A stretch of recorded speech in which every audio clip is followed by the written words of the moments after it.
How does Masvidal match with McGregor? That's from Philip Brown. I think he beats McGregor.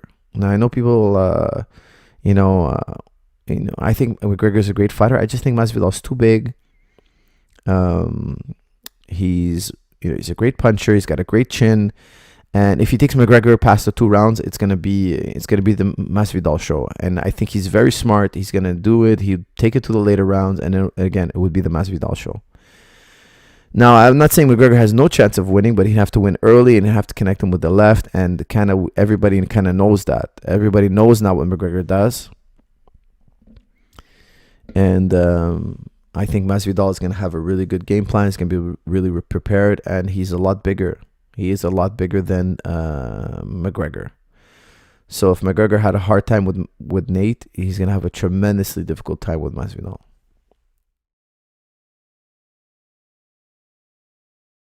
I'm very happy to be part of that team. Okay, I'm talking about his former team or his present team as well.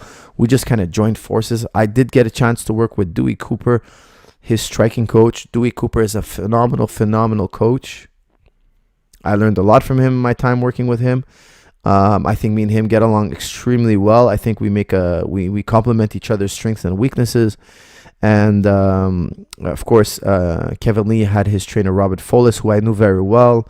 I didn't know him personally, but I've seen him many times at UFC events. We've hung out many times cutting weight. Our fighters are cutting weight, and we're there as trainers, hanging out at the same hotel for the same event with different fighters, of course. So I've talked to him many times. I followed his career. Obviously every time his fighters are competing, I'm there. I'm often there at the same events, or I'm watching it on TV. I'm very familiar with the body of work of Robert Follis and what kind of person he was. He was a supremely very intelligent guy. He was an amazing coach. Very cerebral, intelligent, well-rounded coach. Incredible guy. And for those of you who don't know, he took his life. And Kevin Lee is now without a head trainer. He asked me to fill those shoes. I did. So we did work a few times together, and then a 6-week training camp. That was our first 6-week training camp together. It went very well. There was a lot of obstacles, of course. He fought a very, very tough opponent. He was an underdog. Everybody picked his opponent, Gregor Gilespie, to win. His back was kind of against the wall. He had 2 losses in a row. But he put in the work. He's a very game fighter, in my opinion. He's a phenomenal talent. And with this team working together, I think we can get him to a world title. But it's going to be a team effort. And I really thank Dewey Cooper and Kevin Lee for including me into the team. And Keith Lee, his training partner, his brother, working with him as well. They're a great group of guys, and I think we gel very well together. So that's what I have to say about that. Congratulations to Kevin Lee. He did a phenomenal performance. He executed beautifully. He fought very intelligently. He fought very focused. He used his talents to win, and put on a phenomenal performance. A KO that's, I think, never going to be forgotten.